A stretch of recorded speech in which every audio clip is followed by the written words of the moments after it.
Buenas tardes. Vamos a ir empezando ya esta webinar que organizamos, pues ya estamos en hora, vamos a ser puntuales. Como sabéis todos, es una webinar sobre responsabilidad civil profesional y aseguramiento en nuestra profesión, en la ingeniería técnica agrícola, que va a moderar nuestro presidente, don Javier Loren. Va a hacer un formato de mesa redonda que creemos que puede ser más atractivo y que van a participar nuestros asesores jurídicos que la mayoría bien conocéis, don Agustín López Carrasco y don José Antonio Casla.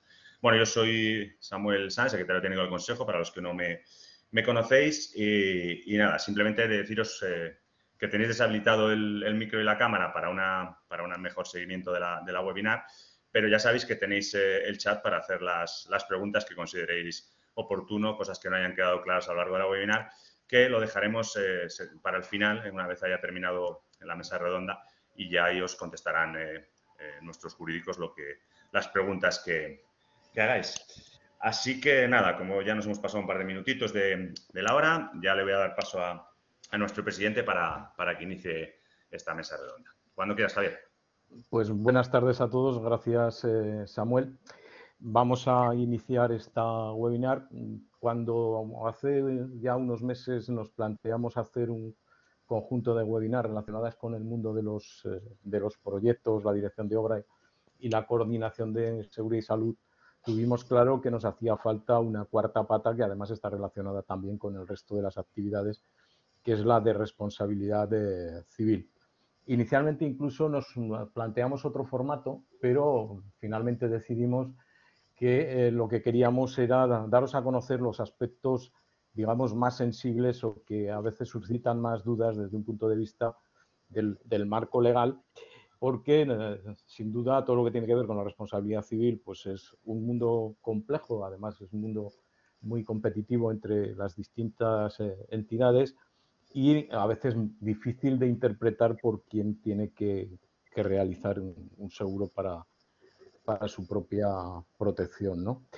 Es un asunto que desde nuestro punto de vista es importantísimo, muchas veces desconocido el alcance que puede tener, y yo aunque lo pondrán luego de manifiesto, es evidente que cuando ponemos una firma en un documento estamos adquiriendo responsabilidad, en este caso responsabilidad civil, y en algunas reuniones que he mantenido a lo largo de estos 8 años pues con personas vinculadas, pues por ejemplo, al asesoramiento en protección de cultivos, es decir, asesoramiento en otros ámbitos, pues a veces parece que como con ellos no va el tema de la responsabilidad. Y lo cierto es que la responsabilidad va con todos, no solo con los que se dedican a los proyectos y direcciones de obra, que lo tienen muy claro y que además tienen seguro y además seguros no infradotados, porque también es cierto que algunas personas contratan seguros pero los tienen infravaloradas sus pólizas y que bueno, si hubiera un siniestro pues tendrían problemas. Y en cualquier caso, pues queremos abordar estos temas en esta webinar, sobre todo para intentar aclararos cuestiones conceptuales que a veces a los que no somos del mundo jurídico se nos escapan un poco, y como veremos, pues, y como podréis ver al final, pues bueno, luego cada uno decide si contrata o no un seguro de responsabilidad civil. En el ámbito colegial es más fácil contratar los seguros de responsabilidad civil que en el ámbito privado. Si vais a una correduría de seguros como individuos, pues probablemente os van a poner más problemas y además el coste suele ser siempre más alto. Y luego, pues en el marco de nuestra actividad, pues nosotros tenemos, como conocéis la mayoría de vosotros, una mutua que es Munitec, con la que se puede contratar la RC a través de los colegios que están incorporados a ella, y también hay otros colegios pues que lo tienen con otras corredurías, como en el caso concreto que yo conozco hay 2 que están con Adartia, y hay varios, que no sé ahora mismo si son 4 o 5, que están con PSN, con previsión sanitaria. En definitiva, pues bueno, que se puede hacer dentro del marco de la mutua de los colegios, de la mutua de los ingenieros técnicos agrícolas, que es Munitec, y hay otras alternativas que se pueden utilizar. En cualquier caso, vamos a introducirnos ya en la cuestión. Es evidente, como os decía, que es importante conocer lo que es la responsabilidad civil y lo que nos implica. Y dirijo ya mi primera pregunta, y es que desde una visión práctica y dirigida a vosotros, a los colegiados que estáis ahí, ¿cuáles son, desde el punto de vista de José Antonio y de Agustín, las nociones básicas que deberíamos transmitir a quienes tenemos al otro lado de las ondas sobre la responsabilidad civil? Contestáis el que creáis oportuno. Sí, Javier, gracias. Buenas tardes a todos. Bueno, me presento para los que no me conozcáis. Soy Agustín López Carrasco, soy uno de los asesores jurídicos del Consejo, junto con mi compañero José Antonio Casbo. Bien, cuando se nos plantea esta webinar, nosotros empezamos a hacer un enfoque de esta información sobre responsabilidad civil y seguro, un enfoque demasiado jurídico, ¿no? Pienso yo. Y Javier, con muy buen criterio, pues nos dijo que lo hiciéramos lo más coloquial posible, y en eso es lo que vamos a intentar, ¿no? No obstante, como somos jurídicos y tenemos que ceñirnos a lo que dicen las leyes y los códigos, pues sí que en este primer punto, que son las nociones básicas de responsabilidad civil, sí que vamos a citar varios artículos. Y me perdonáis si me salgo un poco de las órdenes del presidente.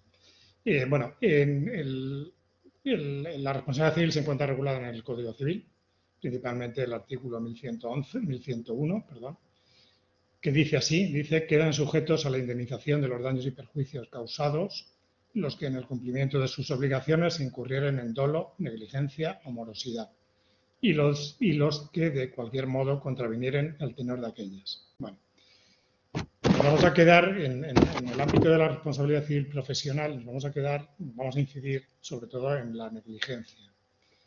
Los conceptos de dolo o morosidad, si alguno está interesado en conocer en qué consiste eso, pues finalmente en el turno de preguntas pues podemos contestar o algún caso particular o en fin, simplemente por la curiosidad de saber qué es eso de la morosidad. Sí que vamos a hacer una breve mención al dolo,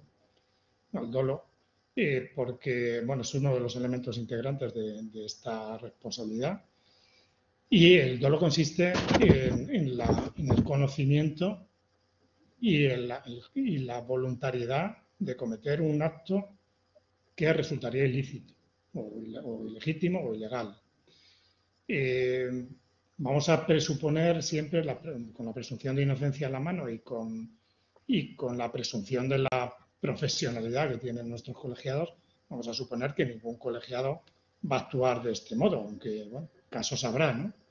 Pero vamos a suponer que esto es así. O sea, nadie va a realizar un trabajo sabiendo que en su actuación profesional va a cometer un hecho ilícito. Eso es obvio. Bueno, pues eso sería el dolo. Lo que nos interesa en cuanto a la negligencia viene definida por el artículo 1104 del Código Civil, que se refiere dice, la culpa o negligencia del deudor consiste en la omisión de aquella diligencia que exige la naturaleza de la obligación y corresponda a las circunstancias de las personas, del tiempo y del lugar. Quiere esto decir, desde un punto de vista profesional, que la obligación asumida es la prestación de un servicio o la realización de una obra conforme a las circunstancias de personas, tiempo y lugar. La circunstancia de persona es la del propio profesional, su propia capacitación, sus conocimientos técnicos, los estudios cursados. Entonces, a eso hay que ceñirse.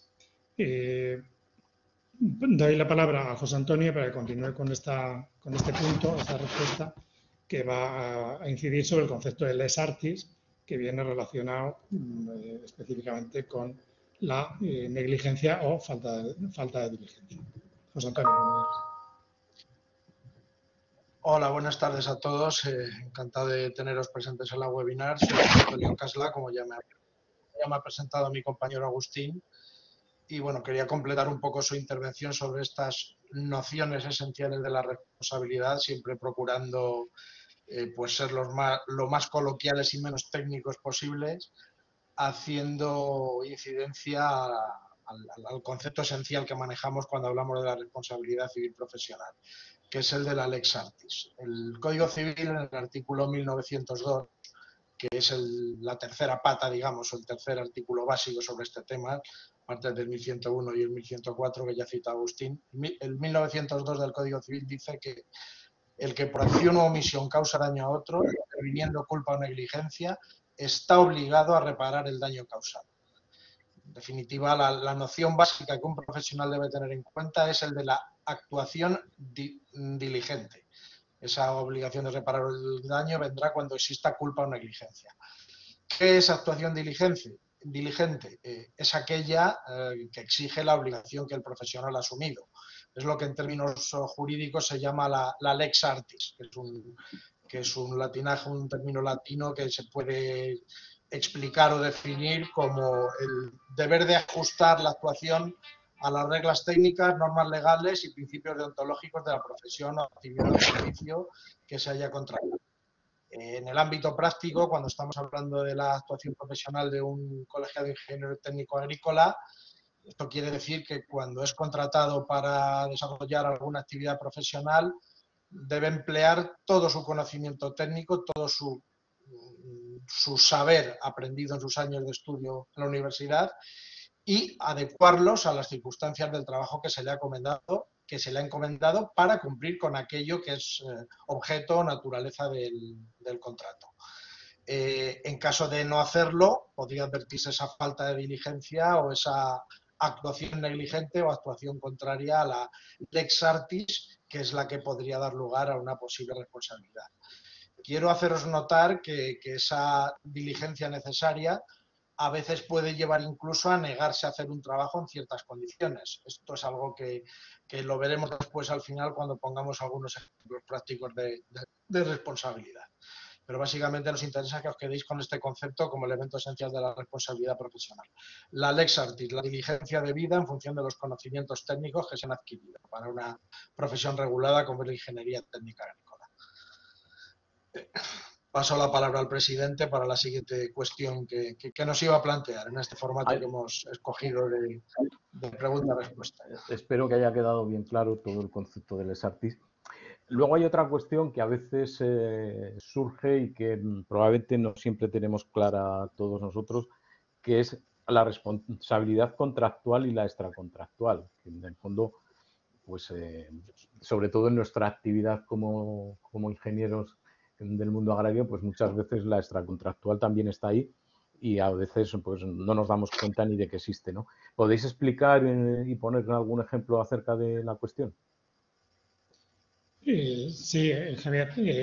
Creo que antes de contestar sobre la responsabilidad contractual o extracontractual, deberíamos definir los elementos de la responsabilidad, elementos de culpa o negligencia, daño y perjuicio y relación de causalidad. Es un poco para seguir no el guión marcado, porque vamos a hacer un poco de thrillerismo y decir que no teníamos un guión marcado, pero sí para enlazar con lo que hemos explicado al principio, que enlazar conceptos técnicos y jurídicos para llegar luego a distinguir otra serie de consideraciones como es la responsabilidad contractual o extracontractual. José Antonio, si quieres, nos hablas de los elementos de la responsabilidad. Sí, entonces cuando hablamos de esos elementos esenciales para apreciar responsabilidad profesional en toda reclamación de este tipo, ya sea contractual o extracontractual, por eso preferíamos hacer esta precisión previa, después ya nos ceñiremos a esos distintos dos tipos de responsabilidad que hay. Es imprescindible que concurran siempre y que sean acreditados por quien reclama esos daños, por quien se considera perjudicado, tres elementos, que son la culpa o negligencia, la existencia real de un daño o perjuicio y la existencia de una relación de causalidad entre ambos elementos, entre la culpa y negligencia y el daño y perjuicio, es decir, que se considere que el daño viene producido efectivamente por una actuación culposa o negligente. Puede darse muchos casos, puede que el profesional haya actuado negligentemente porque ha empleado su conocimiento técnico de manera incorrecta, pero que por suerte no se haya producido ningún daño. O puede pasar lo contrario, puede pasar que exista un daño y que quien se sienta perjudicado los impute una actuación profesional, pero que sea imposible o no haya elementos suficientes para acreditar esa falta de diligencia, con lo cual ahí faltaría el nexo causal entre el trabajo efectuado y el daño causado. Por eso digo que si no concurren los tres elementos, no habrá una apreciación en sede judicial o en la que fuere de responsabilidad profesional. Conforme a la regla jurídica de Capa de la Nueva, normalmente quien reclama una indemnización por daño es quien debe probar la concurrencia de los tres requisitos, es decir, tanto la culpa o negligencia, el daño o perjuicio como la causalidad entre ellos dos, los debe probar y me acredita que por eso, luego hay supuestos especiales, como el de la doctrina de los que hablaremos posteriormente, pero son supuestos, digamos, de naturaleza extraordinaria. Pero la regla general es que quien reclama un daño debe probar que concurren los elementos de la responsabilidad. Por eso es importante que cuando estos temas se judicializan o se recibe una demanda, es necesario que se acompañe la actuación de los técnicos que ayudan al profesional, al colegiado que ha sufrido una demanda de responsabilidad, que estos técnicos, jueces o abogados cuenten con una buena pericial, con un buen perito que sepa determinar perfectamente el alcance técnico de la obligación que asumía ese profesional, cuál ha sido la actividad concreta que ha desplegado y en qué fases, y de esa manera se pueda establecer correctamente la causalidad, esa causa del daño y la relación con la actuación del profesional. Incluso para cuantificar económicamente o para digamos, poder hacer una valoración económica a efectos indemnizatorios del daño que se está reclamando. Y ahora ya pasaríamos a la pregunta que hacía el presidente de la diferencia entre responsabilidad contractual y extracontractual. ¿En qué caso se daría cada una de ellas? Para lo cual devuelvo la palabra a Agustín, que os hablará de este tema. Sí, José Antonio. Normalmente, bueno, lo que estáis pensando, los asistentes sobre supuestos de responsabilidad, seguramente estáis pensando en supuestos de responsabilidad contractual. Quiere decir que existe un vínculo contractual, una relación de negocio entre la parte que causa el daño, en este caso el profesional, y la parte perjudicada, que sería el cliente. Eso llamaríamos responsabilidad contractual. ¿Cuál sería el supuesto de responsabilidad extracontractual cuando entre el causante del daño y el perjudicado no existe ese vínculo contractual, no existe una relación de negocio ni una relación jurídica? Por poner un ejemplo que se ve mucho mejor con ejemplos, pues pongamos el caso de un tratamiento fitosanitario que se aplica sobre una finca y que por unas circunstancias, ¿no?, que el colegiado, el técnico debería haber previsto, pues ese producto daña a la finca vecina. Pues el dueño de la finca colindante tendrá acción de responsabilidad civil contra el causante del daño, en este caso el técnico o el aplicador. Este es un caso real, luego lo veremos al valorar la jurisprudencia. Es un caso que se ha dado, existe y bueno, es posible. No sé si los asistentes tendrán en la cabeza también algún otro caso parecido. En cualquier caso, el profesional, el colegiado, debe actuar con la debida diligencia, no solo a la hora de cumplir con el contrato que haya suscrito con su cliente, a la hora de cumplir con esas obligaciones profesionales asumidas, sino incluso para evitar esos perjuicios a terceros de los que estamos hablando. Bueno, la casuística, por supuesto, pues va a ser mayor, será mayor en caso de responsabilidades contractuales que extracontractuales, pero sí debéis tener en cuenta que el perjuicio no solamente se puede causar a aquella parte con la que se ha contratado, sino también frente a terceros. Este punto ya lo hemos hablado, Javier. Vale. Agustín, creo que cuando mueves alguna hoja ahí sale ruido de fondo y creo que eres tú. Vale.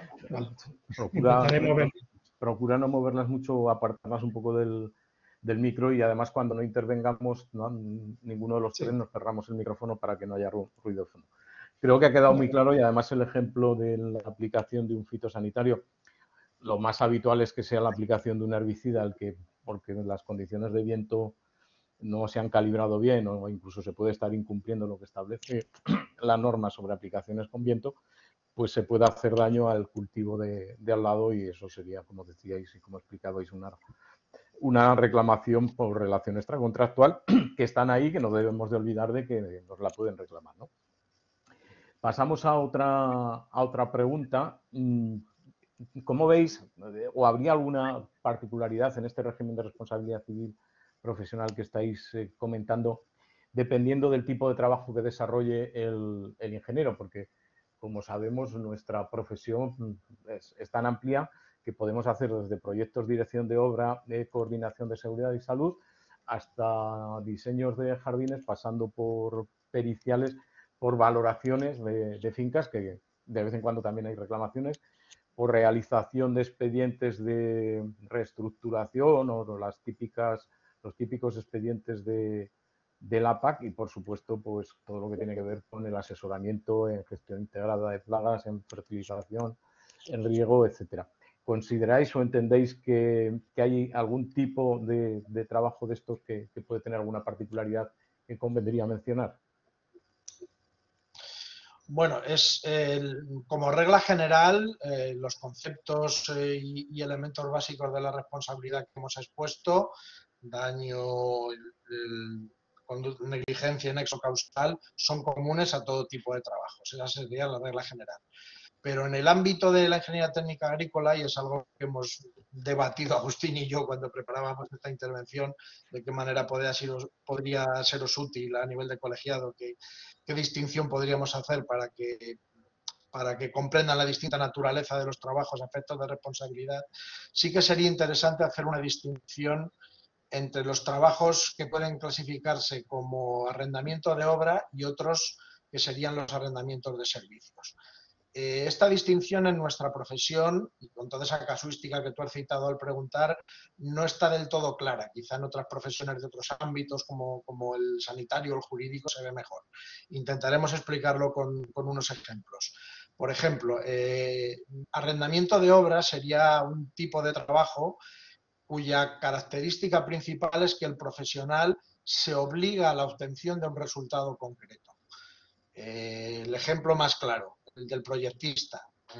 Si se encarga la realización de un proyecto de edificación agropecuaria, de una nave cebadero de cerdos, por ejemplo, pues la obligación y la lex artis de la que hemos hablado del profesional le obligaba a entregar un resultado que es un proyecto técnico que después se pueda llevar a la práctica en fase de ejecución, como dirección de obra. Eso sería, digamos, un trabajo profesional, un contrato de arrendamiento de obra.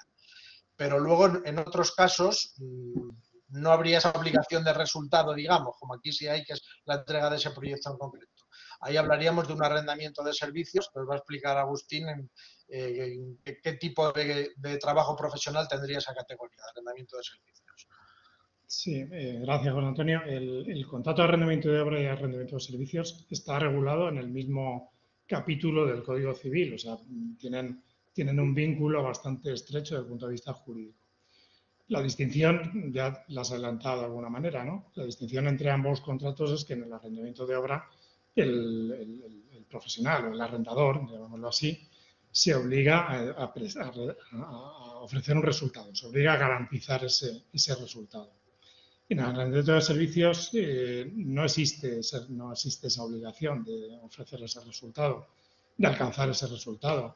La obligación es ejercer la actividad para la que ha sido contratado, el servicio para el que ha sido contratado, con la debida diligencia, como hemos dicho al principio, de circunstancias, de tiempo, de lugar, etcétera. Realizarlo con la debida diligencia, esa es la obligación. El resultado no es significativo dentro del arrendamiento de servicios. Puede darse, bueno, ya lo hemos visto, ¿no? Puede darse el ejemplo, profesiones sanitarias en las que un profesional hace un buen diagnóstico de la enfermedad, aplica un tratamiento correcto y, sin embargo, no consigue salvar al paciente o curarle. En el ámbito jurídico, pues es también claro, ¿no? El profesional jurídico pues hace su trabajo, presenta una demanda, estudia el caso, presenta las pruebas, etcétera, pero el resultado no depende de él. El resultado está dependiendo de terceros, en este caso depende del juez. Entonces, en el caso de los profesionales ingenieros técnicos agrícolas, realmente la distinción entre arrendamiento de obra y servicio para todo ese elenco de actividades profesionales que tienen nuestros colegiados en función de sus atribuciones, pues hay supuestos en los que, bueno, realmente sería dudoso, ¿no?, si estamos ante un arrendamiento de obra o servicio. Yo, en caso de duda, siempre iría por el arrendamiento de obra. Intentar dar el resultado que se ha ofrecido al cliente. Hablemos de una pericial, por ejemplo, ¿no? El resultado es darle el informe pericial, conforme al saber y entender el perito. Bueno, pues yo se lo doy al cliente para que intervenga en un procedimiento judicial o intervenga frente a la administración, etcétera. El resultado está ahí, el resultado es el propio trabajo realizado. Ahora bien, si ese trabajo luego surte el efecto pretendido por el cliente, eso ya no depende del colegiado. Bien, aquí hay muchos matices, pero como regla general, os digo, la jurisprudencia viene considerando este tipo de trabajos como de arrendamiento de obra, en cuanto a la obligación que tengáis con respecto a vuestros clientes de ofrecer, de alcanzar ese resultado que está pretendido. Pasamos a la siguiente pregunta. Sí, yo antes de pasar a la siguiente, con relación a lo que estabais diciendo, creo, por hacer una matización en aras, luego me corregís si me equivoco, ¿no? Pero, por ejemplo, una de las actividades que desempeñamos cada vez más, que es con todo lo que tiene que ver con el asesoramiento a explotaciones, evidentemente asesora sobre un control de una plaga, incluso puedes hacerlo el asesoramiento más complejo, y os pongo un ejemplo, y en ese asesoramiento plantearle al agricultor, vamos, a un fruticultor, por ejemplo, que su producción va a estar en torno a las 40 toneladas por hectárea con una serie de parámetros. Luego, evidentemente, hay otros parámetros de orden climático o incluso del suelo, porque el suelo tampoco lo conocemos en toda su extensión, que podría dar lugar a que esa producción no fuera de 40 toneladas o incluso un tratamiento fitosanitario que no surte los efectos que esperábamos, a pesar de que la materia activa es la adecuada, las circunstancias son las adecuadas, pero resulta que después, pues por lo que quiera que suceda, el tratamiento no es del todo eficaz. Esto en la práctica diaria pasa, ¿no? A todo el mundo que haya estado asesorando explotaciones agrarias o tratamientos fitosanitarios, pues todos hemos visto que un determinado tratamiento unas veces ha funcionado muy bien y otras pues no funciona tan bien. Yo creo que eso estaría dentro de lo que hablabas de la parte de los servicios, solo por matizar. Arrendamiento. Sí, arrendamiento. El ejemplo está muy bien traído, Javier. Y sería arrendamiento de servicios, efectivamente, porque hay unos factores externos que no dependen del trabajo del técnico. Sí. Otra cuestión que convendría tocar y aclarar: cada vez más tendemos a hacer trabajos multidisciplinares, es decir, hay un objetivo que es obtener un resultado final, como decías tú, de obra, pero en ese objetivo intervienen pues distintas profesiones o distintos gremios. En otros casos, normalmente lo que estabas hablando antes de la granja de cerdo, pues interviene un proyectista que además lleva la dirección de obra y que por tanto es una persona única, ¿no? Pero en otros proyectos de carácter más complejo, pues a veces intervienen desde ingenieros industriales, agrícolas o incluso otros gremios. Y por otra parte, también se puede dar la causalidad de que haya una sociedad profesional formada por X personas que sea la que esté realizando el trabajo. ¿Cuáles serían los matices que habría que establecer en estos casos? En el caso en que soy proyectista individuo y, por tanto, la persona que hace el seguro o que tiene la persona que va adquiriendo la responsabilidad es un individuo, o cuando hay varios individuos o varios profesionales, mejor dicho, que están actuando sobre el mismo objetivo o sobre el mismo proyecto. Contestáis lo que queráis. Bueno, pues eso nos introduce un poco en la tercera cuestión principal que queríamos analizar en esta ponencia. Una vez visto, digamos, los elementos básicos de la responsabilidad y estos tipos de trabajos en función de si puede garantizarse un resultado o no, ya iríamos a la parte subjetiva, a la parte de la perspectiva de si estamos ante un profesional individual o autónomo, o como tú dices, en el ámbito de la multidisciplinariedad o de intervención conjunta de varios profesionales es algo en la que la técnica de hoy en día pues se impone cada vez más, y todo seguro que en vuestro trabajo, en vuestro ámbito profesional lo estáis viendo. En derecho civil la regla general es la responsabilidad mancomunada, pero en el ámbito profesional manejamos más el concepto de solidaridad, aunque no sea la regla general en el Código Civil y no nos queremos ir mucho, tenemos muy presente el no hacerlo demasiado técnico jurídico para no aburrirnos. Normalmente en el ámbito en el que nosotros nos movemos vamos a hablar siempre de solidaridad. Yo me he querido ceñir en esta parte de la exposición a la ley de la edificación, la ley 3899 de 5 de noviembre de ordenación de la edificación, la que llamamos la LOE, como sigla, que es la que regula la intervención de todos los agentes de la edificación, que es no la inmensamente mayoritaria, porque los proyectos no hacen todos los colegiados, pero sí es, digamos, la que rige la actuación de todos los agentes de la edificación, entre ellos los ingenieros técnicos agrícolas, cuando trabajan en el ámbito de la proyección, de la dirección de obra, de la coordinación de seguridad y salud, etcétera, etcétera. Entonces, la LOE regula un régimen específico de responsabilidad, un régimen complementario al general del Código Civil. Es un régimen de responsabilidad civil por daños materiales al edificio, que es el resultado último del proceso de la edificación. Entonces, la LOE se preocupa de establecer un régimen de responsabilidades y garantía que lo que pretende en última instancia es proteger a los propietarios de lo edificado y a los terceros que puedan adquirir esos edificios o partes de los mismos. Edificios residenciales, industriales y, en nuestro caso, edificios de uso agropecuario, porque lógicamente como ingenieros técnicos agrícolas somos profesionales expresamente contemplados en la LOE como titulados habilitantes para la proyección y dirección de obra de edificaciones de uso agropecuario. No me voy a extender en los tipos de responsabilidad civil por vicios que establece la LOE. Sabéis que hay una responsabilidad decenal en caso de daños estructurales, hay una responsabilidad trienal por vicios que afecten a los requisitos de habitabilidad y una responsabilidad anual por vicios y defectos de acabado. Pero esto lo menciono simplemente y lo dejo de lado, y me quiero centrar en cuáles son las características esenciales de este sistema de responsabilidad civil que regula la LOE. Lo hace en su artículo 17. Digamos, la característica principal de este régimen es que es un régimen escalonado, que busca, por encima de cualquier otra motivación, el proteger a los adquirentes del edificio y particularmente a los de viviendas. Lógicamente lo que más se hace son viviendas, y es lo que la LOE busca proteger al comprador de un piso o de una casa.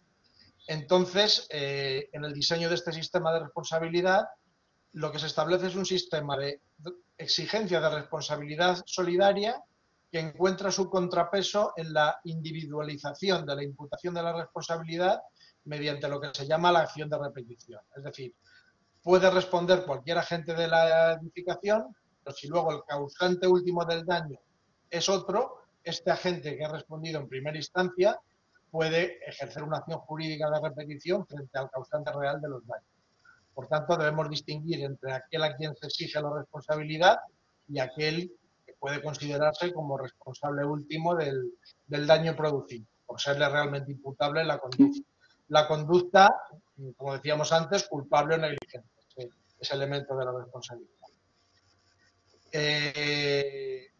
Entonces, digamos que este sistema de responsabilidad de la LOE se caracteriza por una serie de elementos. Son los criterios de dependencia, presunción de concurrencia de culpas. La LOE presume que la culpa en principio es de todos, luego se individualizará. Apreciación de culpa invigilando. Esto de culpa invigilando quiere decir de que se asume responsabilidad, digamos, por el personal a tu cargo. Ahora pondremos algunos ejemplos. Y por último, el último principio sería eficacia de las garantías para el usuario. Entonces, estos criterios esenciales que os he dicho, dependencia, concurrencia de culpas, culpa invigilando y eficacia de las garantías, se resumen en una serie de características, que serían las siguientes. La regla general es que la responsabilidad es personal e individualizada. pero si no puede individualizarse, porque resulta imposible con los medios probatorios al alcance del juez o de quien esté determinando la responsabilidad, resulta imposible determinar quién ha sido el causante del daño, la responsabilidad es solidaria entre todos los agentes que hayan intervenido. Ese es el principio de la LOE. Afecta a todos los agentes de la edificación que están definidos en el capítulo 3 de la norma, de la ley, que son el promotor, el proyectista, el constructor, el director de la obra y el director de ejecución, las entidades y laboratorios de control de calidad y los suministradores de materiales y los propietarios y usuarios.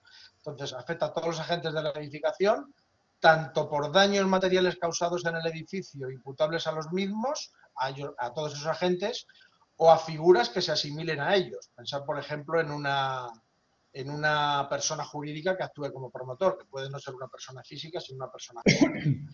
Entonces, digamos que son imputables tanto por los daños materiales que han causado ellos, como las personas por las cuales deban responder. Por eso se hablaba de esa apreciación de culpa invigilando o de criterio de dependencia. Es decir, el proyectista, por ejemplo, según la LOE, responde por los daños causados por cálculos estudios que haya contratado con otros profesionales.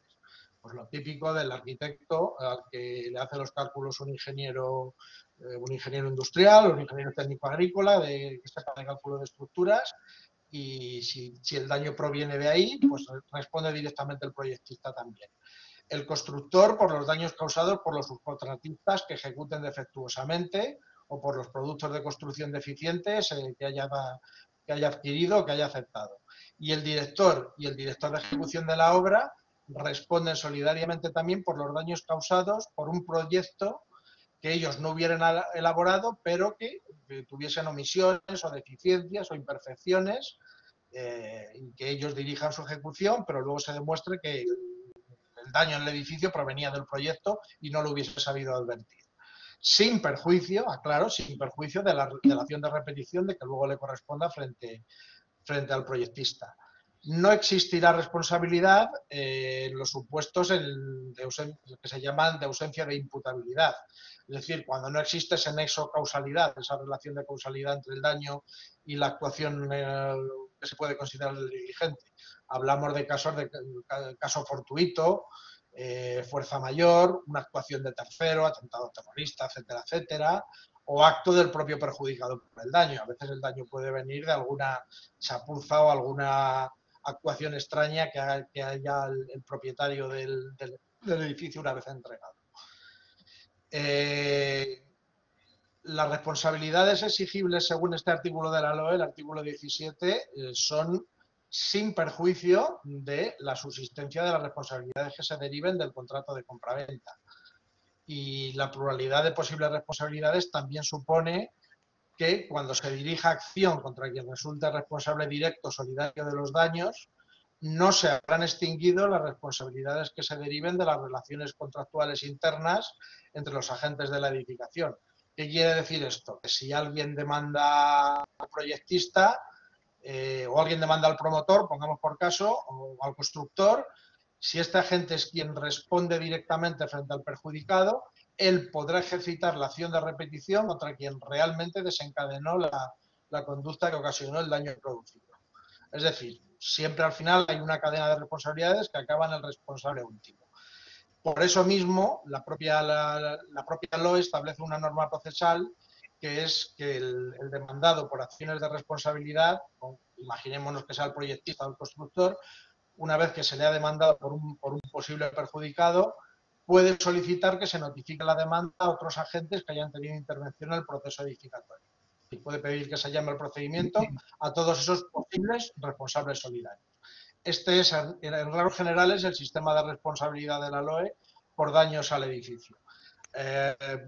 Por seguir en el ámbito de la responsabilidad civil profesional, digamos colectiva o no individual, vamos a hablar ahora de las sociedades profesionales, que es una forma de ejercicio profesional colectivo, y para eso le paso la palabra a Agustín, que le dará unas nociones sobre la responsabilidad de las sociedades profesionales. Vale, bueno, intentaré ser breve porque este punto merecía que se extendiera un poco, porque la LOE tiene sus características en cuanto al régimen de responsabilidad. Bueno, por ser muy breve, Conocéis la Ley 2/2007 de sociedades profesionales. A través de ella se regula el ejercicio en común de las profesiones, ya sea de la misma profesión o de distintas profesiones, actividades multidisciplinares. Y lo que nos interesa de esta ley es el artículo 11.2, que establece que de las deudas sociales responde la sociedad con su patrimonio, pero de las deudas derivadas de actos profesionales responden solidariamente la sociedad profesional y los profesionales actuantes. Es un supuesto de responsabilidad solidaria, igual que ocurre con la LOE. Es importante también reseñar que el artículo 11, el apartado 3 del artículo 11, establece la obligatoriedad de que las sociedades profesionales, independientemente de la comunidad autónoma, esto ahora informaremos sobre ello, independientemente de la comunidad autónoma donde tenga su domicilio social, tiene la aplicación de esta ley de ámbito nacional, tiene obligación de tener contratado un seguro de responsabilidad civil. Y otro tercer punto en cuanto a las posibles responsabilidades solidarias se daría en el caso de las cofirmas, cuando hay dos profesionales que firman un mismo trabajo, un mismo proyecto, una memoria, lo que sea. Si ambos ponen la firma en un mismo documento, responden solidariamente. Luego ya entre ellos tendrán que dirimir cuál es el responsable del daño que se haya causado, pero frente al tercero, en virtud de esa cofirma, han de responder de manera solidaria. Bueno, yo termino con esto porque no quería extenderme mucho en este punto. Muchas gracias, porque comprimir esta pregunta que os he hecho de una manera clara no es fácil, como suele pasar con los temas jurídicos. Bien, llegamos al supuesto en el que alguien nos reclama, es decir, hemos dado un servicio, hemos hecho una obra y tenemos una reclamación verbal o por escrito sobre la mesa. ¿Cómo debe de actuar, en este caso, el profesional? ¿Qué es lo que debe de hacer? Bueno, lo primero que tiene que hacer el profesional es conocer que, como hemos dicho antes, su responsabilidad se basa en la existencia de culpa, negligencia, falta de diligencia o actuación contraria a las leyes artis. Y igualmente tiene que saber, estamos recordando lo que hemos dicho con anterioridad, tiene que saber que no hay responsabilidad si no hay un daño a terceros, si no hay un perjuicio. Y por último, tiene que recordar que debe esa persona que reclama debe acreditar la existencia del nexo causal entre la acción u omisión y el daño que se está reclamando. Con carácter general, la carga de la prueba incurre a quien incumbe a la parte que reclama esa responsabilidad. En este caso sería el tercero, ya sea un cliente o ya sea un tercero ajeno a la relación contractual, en los supuestos de responsabilidad extracontractual que hemos visto antes. De todas formas, no hay que confiarse en eso. Es decir, bueno, como la carga de la prueba la tiene el otro, pues yo me quedo quieto. No. Lo que tiene que hacer el profesional es revisar cuál ha sido su actuación, comprobar que ha actuado con la debida diligencia, recabar toda la prueba posible, porque bueno, en derecho procesal existe también, dentro de las reglas sobre la carga de la prueba, existe también el principio de facilidad probatoria, disponibilidad de la prueba, que a lo mejor el tercero no la tiene, pero el profesional al que se le demanda sí tiene la prueba de su correcta actuación, ¿no? de haber actuado empleando la diligencia exigible conforme a las circunstancias del caso. O en otros extremos, que poder acreditar que, bueno, pues que aunque se acredite que hay una actuación con falta de diligencia o que hay un perjuicio, pues también que pueda acreditar que existen otras causas que la eximan de esa responsabilidad que se le está reclamando, bien sea por culpa del propio perjudicado, por culpa de un tercero, o en los supuestos de caso fortuito o fuerza mayor. Bien, tampoco nos vamos a extender en eso. Sí hay un matiz en cuanto a estas reglas sobre la carga de la prueba en cuanto a la reclamación de responsabilidad. Hay una doctrina, tiene origen alemán, no os voy a decir la palabra en alemán porque, aparte de que no la tengo apuntada, pues seguramente la pronunciaría bastante mal. Es la doctrina del daño desproporcionado. Quiere esto decir, si se parte de un hecho que ha producido un daño que es cierto y está acreditado y ese daño no se explica si no es a través de una conducta negligente del profesional, se invierte la carga de la prueba y es el profesional el que tiene que probar que ha actuado con la diligencia debida o que el daño tiene un origen o una justificación en una causa ajena a su intervención o su actuación profesional. Hay una especie de presunción de culpabilidad que en este caso corresponde al profesional desvirtuar, bueno, a través de los abogados, del abogado que pueda contratar para combatir para afrontar esa reclamación de responsabilidad. Esta doctrina, bueno, la encontramos principalmente en supuesto de actuaciones médicas, pero de actos profesionales de médicos de la medicina. Pero bueno, sí se puede extrapolar a supuestos de cualquier otro profesional, incluyendo vosotros. Bueno, en cualquier caso, es importante tener en cuenta, para afrontar esto, tener en cuenta contar con un buen seguro de responsabilidad civil, como os va a contar José Antonio a continuación. Sí, yo quería enlazar con lo que ha dicho Agustín, porque claro, aunque parezca un poco difícil de entender, el principio general es el de que la carga de la prueba la tiene el perjudicado, pero se pueden dar estos supuestos especiales de un daño de gran cuantía y en el que es aplicable esta doctrina del daño desproporcionado, y digamos que en esos casos se invierta en cierto modo la carga de la prueba. Estos en casos se da más en el ámbito médico, como ha dicho Agustín, pero podría pasar también en el ámbito de ingeniería técnico agrícola. ¿A qué nos lleva todo esto? Que la casuística puede ser tan grande que lo absolutamente recomendable, lo exija o no lo exija la ley, es la contratación de un seguro de responsabilidad civil, siempre y en cualquier caso. Esto es un principio fundamental que yo entiendo que a cualquier colegiado más nuevo que se inicia en el ejercicio de la profesión o que tenga experiencia debe tener grabado a fuego. El seguro de responsabilidad civil, tal y como está regulado hoy en España, hay comunidades autónomas en las que no es obligatorio.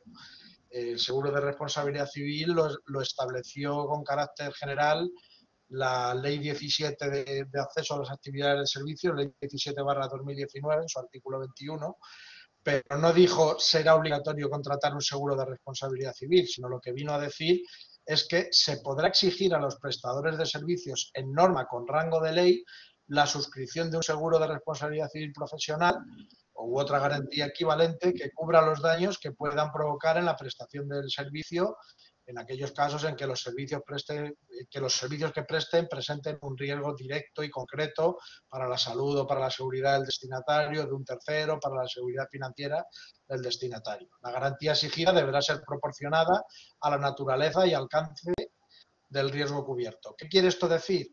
Que esta ley de libre acceso a actividades de servicios, que es aplicable a los servicios profesionales también, no te dice que sea directamente exigible el seguro de responsabilidad, sino te dice que la ley podrá exigir.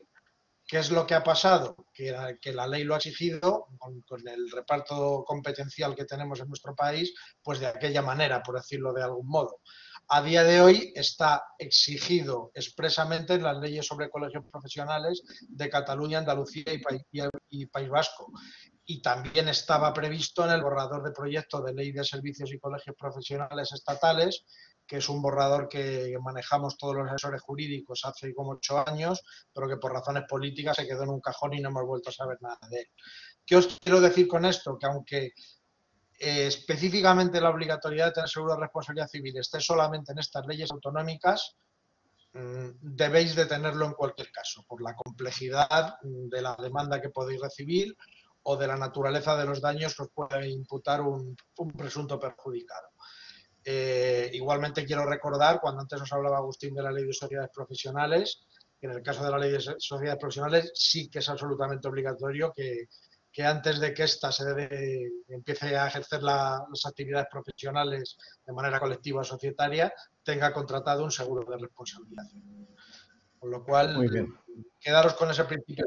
Siempre y en todos los casos, aunque la ley de vuestro territorio no lo exija expresamente. Muy bien. Yo quiero hacer un matiz con respecto a lo que habéis dicho acerca de cuando nos reclaman un daño. Lo que no debemos hacer jamás como profesionales es de entrada, autoinculparnos. Y además es una práctica que a veces determinados profesionales hacen. De buenas a primeras se autoinculpan. Eso no se debe hacer jamás. Es decir, ante una reclamación lo que hay que responder es como os estaban diciendo a Agustín y José Antonio, la carga de la prueba ya se ha comentado que salvo en casos excepcionales la tiene que poner el que reclama, pero lo que no debemos hacer es asumir que somos los culpables nosotros ya en cuanto nos hacen la reclamación. Eso no es una buena praxis.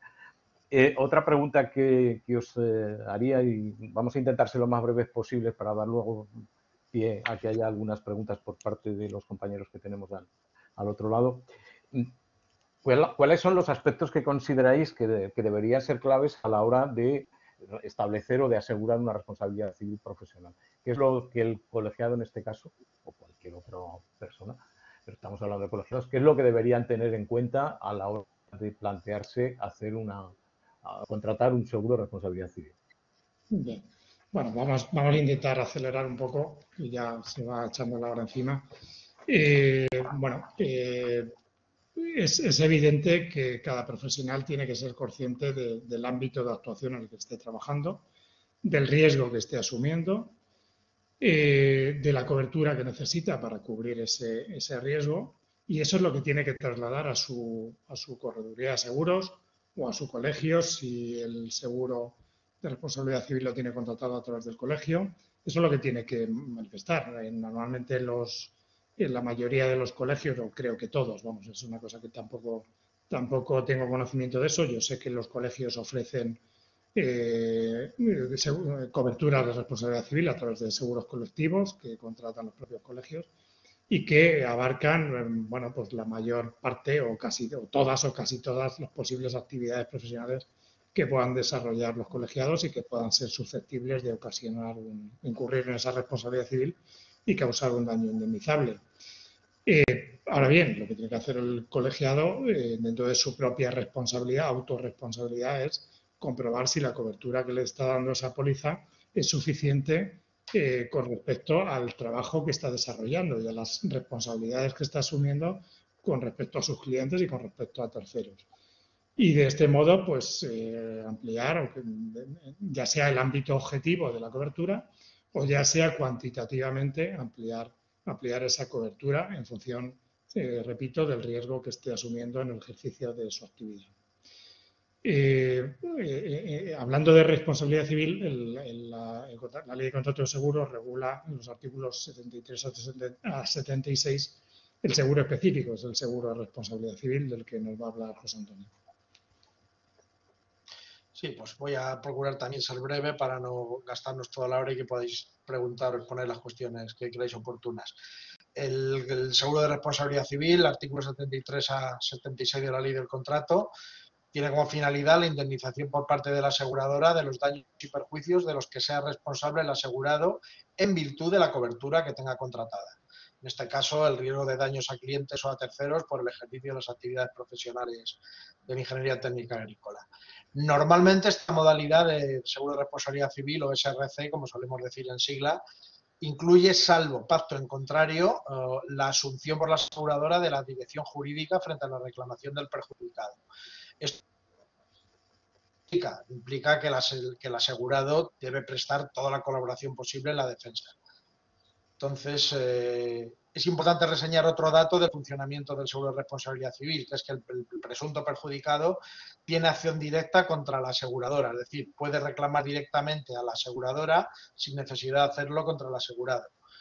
¿Ello qué implica? Implica que el asegurado tiene siempre que informar al perjudicado de la existencia del contrato y de su cobertura, para que pueda... Lo que no debe hacerse, como bien ha dicho el presidente, es autoinculparse, pero sí informarle de que yo tengo un seguro, diríjate a mi aseguradora y que denuncie directamente al seguro. No me extiendo más en este punto y cedo la palabra al presidente para, creo que es una de las últimas preguntas que quedan. Sí, bueno, yo con respecto a esto, con relación a una cosa muy breve, con relación a los seguros colectivos que se contratan por los colegios, algunos colegios, otros no, es lo que se denomina la capa básica. Lo que tenéis que tener en cuenta es que normalmente la capa básica tiene unos importes relativamente bajos, de 30 a 60.000 euros, depende de los colegios, y que probablemente vuestra actividad implique una mayor responsabilidad, con lo cual deberíais ampliar la prima para tener la cobertura adecuada.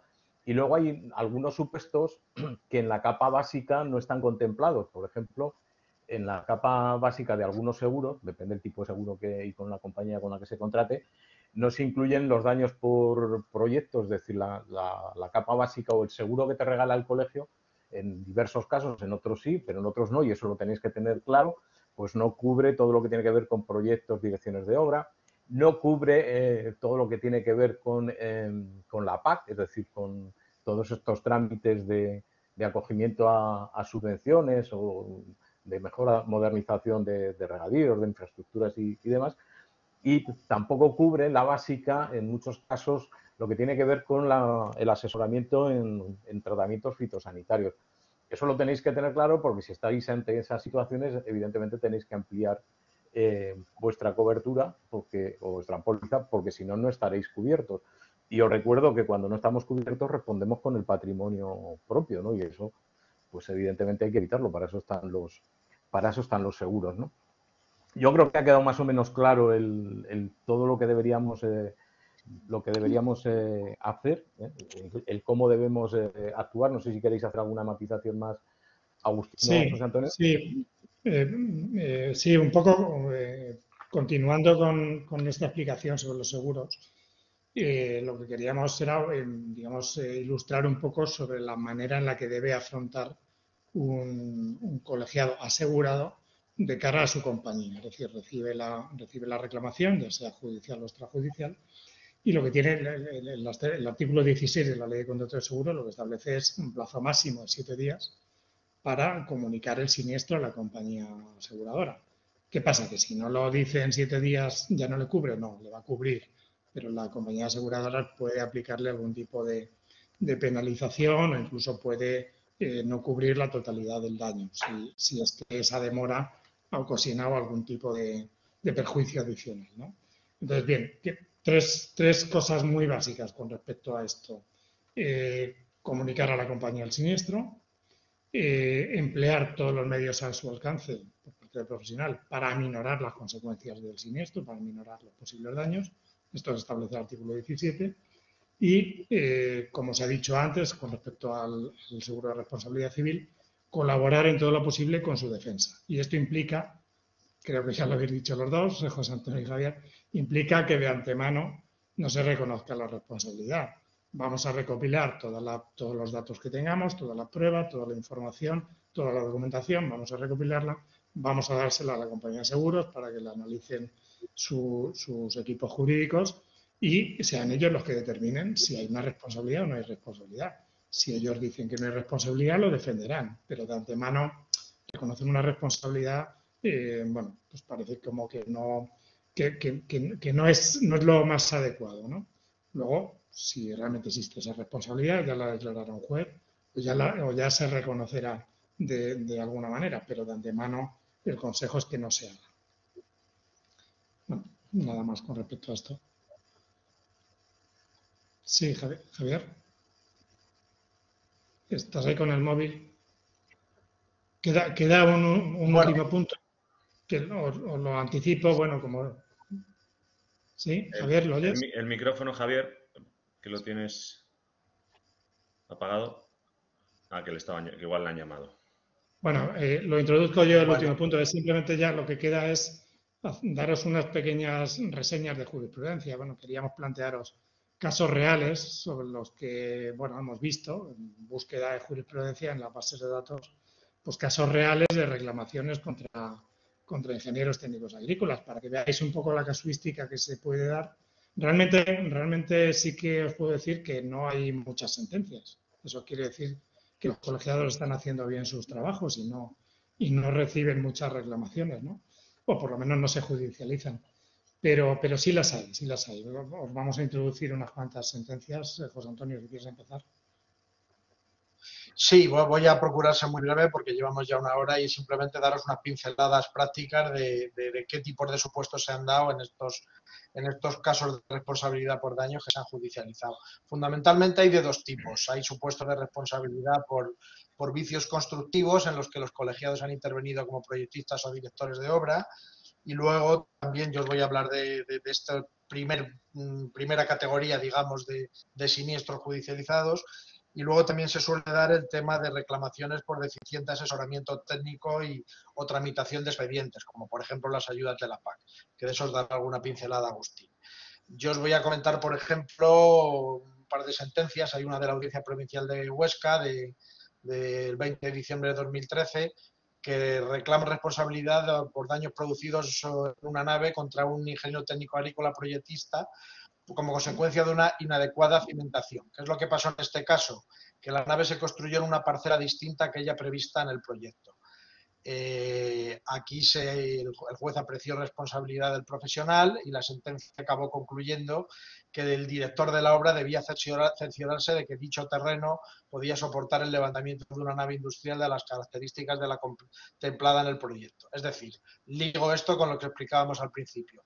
Lex artis. Este es en un caso en el que el juez aprecia que la lex artis no ha sido correcta porque ha faltado un elemento que debería entrar en la técnica propia del profesional, pues que es comprobar que si por las razones que fueren se iba a ejecutar en otra parcela, ese suelo aguantaba el proyecto que había diseñado. Hay otra sentencia que también me resulta muy interesante porque la voy a ligar con algo que he dicho anteriormente, que es de la Audiencia Provincial de La Rioja, la sentencia de 3 de julio de 2009, que es el supuesto de un proyecto y dirección de obra de una nave de almacenamiento y almacenamiento y resguardo de productos de una explotación, fitosanitarios, maquinaria, peros de labranza, etcétera, etcétera. Aquí se declaró también la responsabilidad del ITA interviniente por no tener la fachada, que estaba hecha de bloques de hormigón. Yo no soy técnico ni entiendo estos términos, pero bueno, espero que vosotros sí.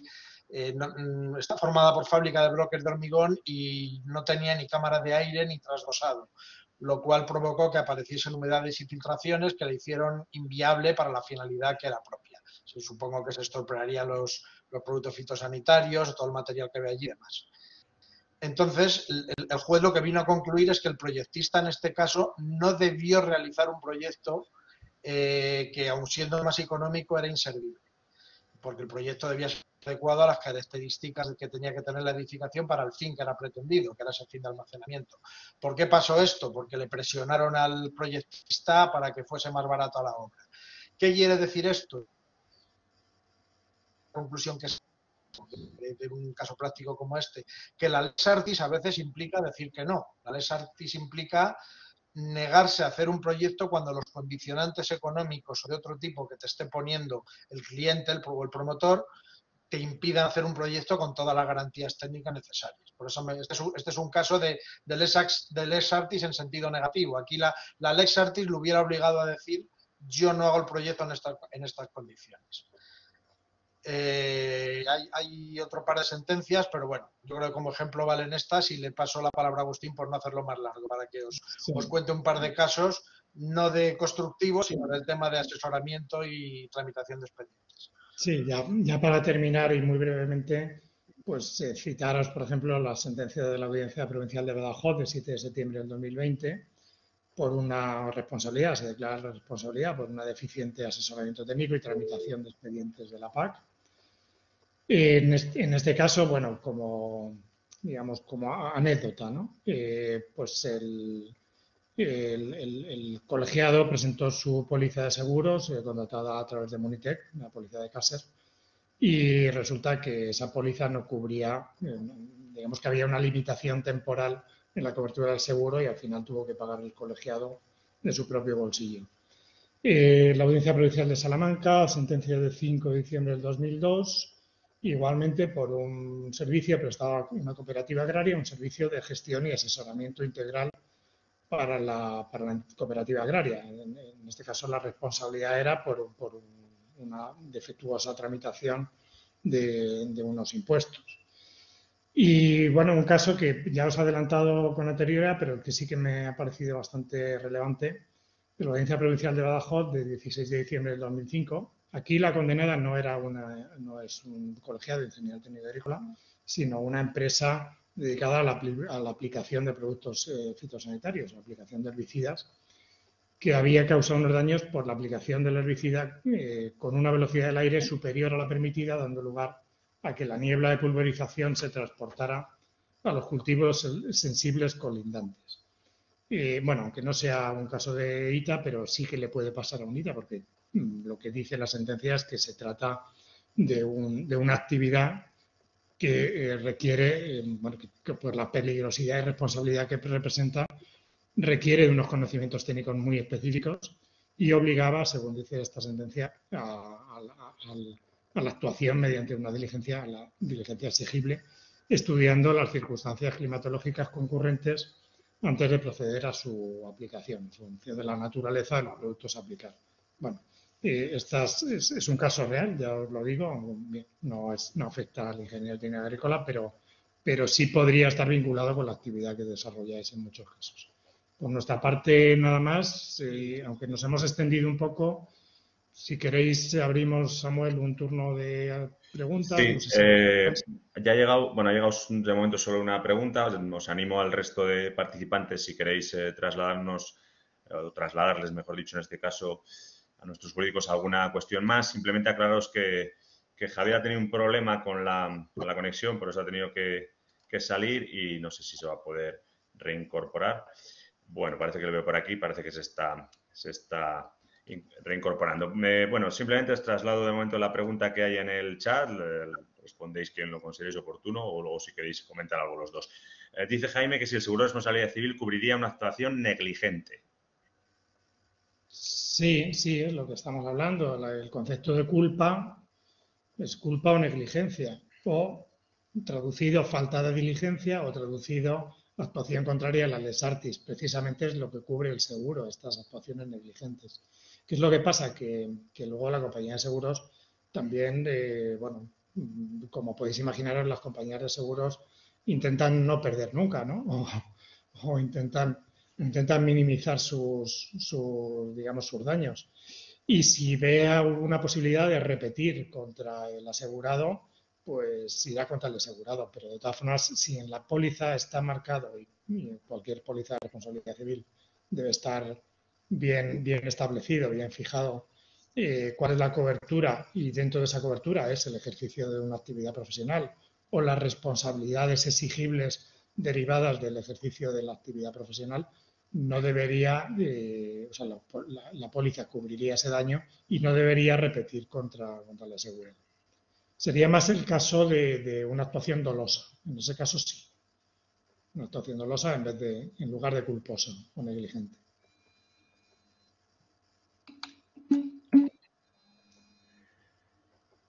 Muy bien, José Antonio, no sé si quieres comentar algo al respecto.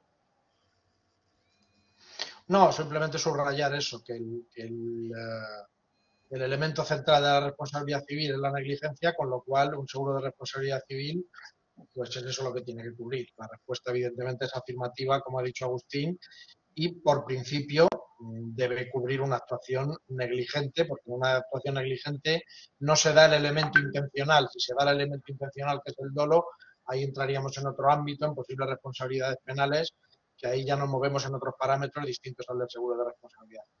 Yo creo que Agustín lo ha explicado perfectamente. Muy bien. Susana pregunta por aquí, dice que es sociedad de una empresa y tendríamos que tener dos seguros de responsabilidad civil, uno para mí y otro para la empresa, y ambos con las mismas coberturas. Bueno, pues Antonio, no sé si quieres contestar tú o cómo lo ves, o contesto yo.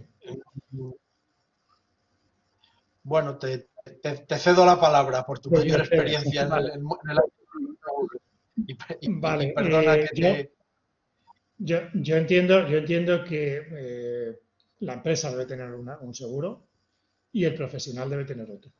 ¿Qué es lo que pasa? Que muchas veces, si la actuación profesional únicamente se desarrolla a través de la empresa, en ese caso bastaría con un único seguro, el de la propia empresa. ¿Por qué? Porque normalmente este tipo de seguros cubre también daños causados por los empleados, los socios, los administradores, etcétera, etcétera. Es lo que el artículo 1903 del Código Civil establece como las responsabilidades por hechos causados por terceros de los que se tenga cierta relación de dependencia, se tenga una relación de dependencia. Entonces, de cara al tercero, si el trabajo se ha realizado, facturado y el contrato está suscrito a través de la empresa, el perjudicado siempre va a reclamar a la empresa, independientemente de que el profesional sea el que, bueno, el que ha prestado sus conocimientos técnicos y haya realizado su trabajo como profesional para cumplir ese contrato. Esto, a ver, que me estoy perdiendo un poco.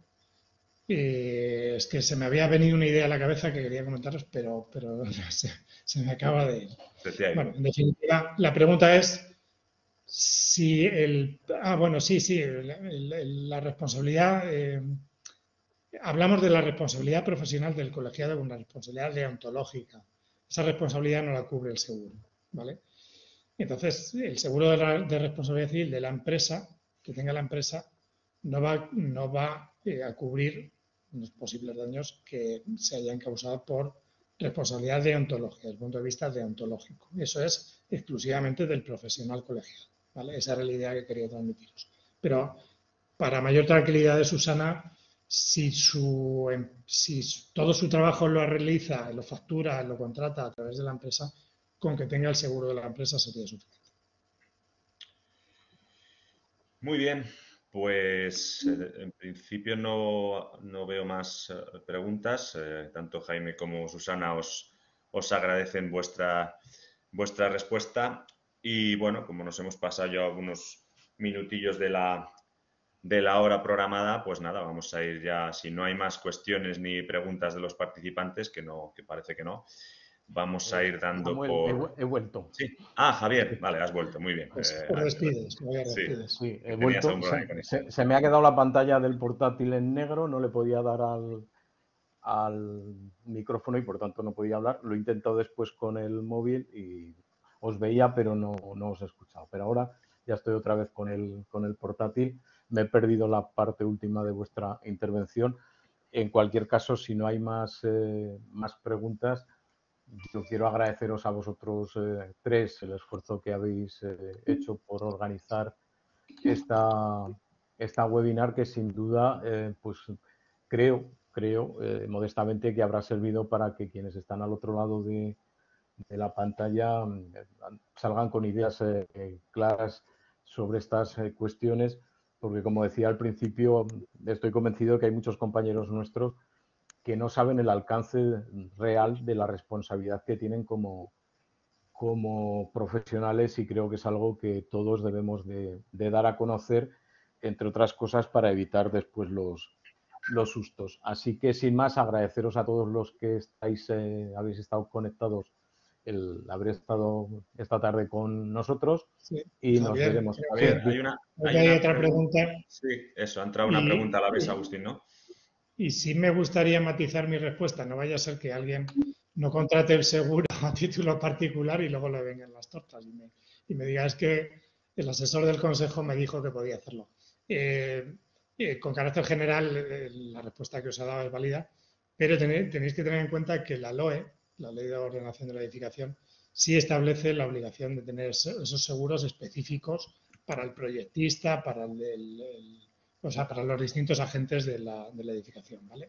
O sea, si vuestra actuación profesional va por el ámbito de la LOE, la responsabilidad es personal y no de la empresa para la que estéis trabajando. Matiz importante por si acaso, ¿vale? Vale. Y Jaime pregunta también si alguna cobertura recomendada para la RC, para el seguro de responsabilidad. Pues lo que hemos estado hablando antes, Jaime tendrá que ver la actividad profesional que desarrolla habitualmente o con mayor frecuencia y tendrá que intentar acomodar esa cobertura al riesgo que está asumiendo. Como ha dicho Javier, pues en determinadas cuestiones, pues a lo mejor hay que ampliar el ámbito objetivo de la cobertura y meter más actividades, o ampliar el ámbito cuantitativo de la cobertura y subir esa capa básica o subir o subir la posible indemnización, el límite de la indemnización a la que estaría obligada a cubrir la compañía de seguros. Bueno, pues si no hay ninguna otra pregunta, No. Insisto, no hay, ¿no, Samuel? No parece. Sí, No. sí, Pues Jaime pregunta que tiene 3 proyectos de 10 millones y debe contratar cobertura de 10 millones o 30 millones. Por lo que yo creo, pero esto ya es meternos muy, digamos, meternos muy en profundidad sobre lo que es la cobertura de cada póliza. Pero lo que yo creo es que con una cobertura de 10 ya se está cubriendo cada uno de los 3 proyectos. Pero bueno, que mire a ver en cuánto le puede subir la prima, porque a lo mejor le merece la pena subir en la cobertura, la cantidad cubierta. sí, porque además en algunas pólizas te pone aquello de que no se podrá, que el importe máximo asegurable será este, y si tienes 3, bueno, es poco probable que se repitan siniestros, ¿no? En un mismo año, pero lo mejor Claro. es estar bien asegurado, porque podría dar la casualidad de que tuvieras 2 siniestros en el año y se excedieran la cuantía que has asegurado, y por tanto el segundo siniestro no te lo cubriría. Yo insisto que es importante estar cubierto y dormir tranquilo, y que al final, pues bueno, depende de la actividad que desempeñéis, el seguro puede ser más o menos costoso. En cualquier caso, todos andamos con seguro de coche, o la mayoría de la gente tiene el seguro de vivienda por lo que pudiera pasar, ¿no? Pues en el ámbito profesional, todos los días estáis desarrollando un trabajo, y por tanto lo que tenéis que tener claro es que si echáis la firma tenéis responsabilidad, y que esa responsabilidad la tenéis que tener cubierta. La valoración que hagáis cada uno del riesgo, pues evidentemente os tenéis que parar a pensar cuál es el riesgo que estáis asumiendo, ¿no? En los proyectos de obra, en el que sea, y por ejemplo, en un proyecto de asesoramiento, el daño que se podría causar a una explotación agrícola o una explotación ganadera por una mala praxis realizada en un momento dado, ¿no? Pues bueno, al final cada uno sabe el trabajo que desempeña, y es quien tiene que valorar cuál es el riesgo, pero sobre todo tener en cuenta que no por ahorraros, yo qué sé, 100 euros al año, pues infradotéis la prima, porque entonces estaréis asumiendo un riesgo innecesario. Sí, Creo que ahora sí. solo por añadir un matiz, Javier, lo fundamental es eso, no infrasegurar o no infradotar el seguro. El sobredotarlo digamos, pagar una prima excesiva por un exceso de cobertura no es tan importante, y tampoco hace falta. Hay que pensar siempre en un daño objetivable, es decir, cuando hablábamos antes de la doctrina del daño desproporcionado, el daño desproporcionado no es un supuesto previsible en condiciones normales. Nosotros pensamos siempre en los posibles daños que podría haber en condiciones normales según el tipo de actividad, de edificación, de asesoramiento, etcétera, etcétera. Así os aseguraréis también el no sobreasegurar, que tampoco es una práctica recomendable. Ante la duda, mejor sobreasegurar. Pero sobre todo, lo fundamental es no infrasegurar. Eso es lo que yo quería recalcar al hilo de las últimas preguntas de Jaime y demás. Por lo demás, nada más, daros las gracias por vuestra paciencia, al presidente por ayudarnos para agilizar esta sesión, y a Samuel por todo su apoyo técnico, porque yo en mi caso es la primera vez que hago una webinar de este tipo. Gracias por llevarnos de la mano por este sistema de impartir esta Una cosa, charlas. José Antonio, dice Carmen Díaz, dice Carmen Díaz, si podéis dejarnos información sobre el tema de tramitación de expedientes de la PAC, si las sentencias son públicas o algo similar, para saber qué daños se pueden ocasionar. Bueno, esa sentencia la tengo localizada, la podemos poner a disposición de quien quiera. Lo apuntamos y se la podemos proporcionar, sí. Y si hay alguna pregunta más concreta, pues nos la apuntamos para contestarla.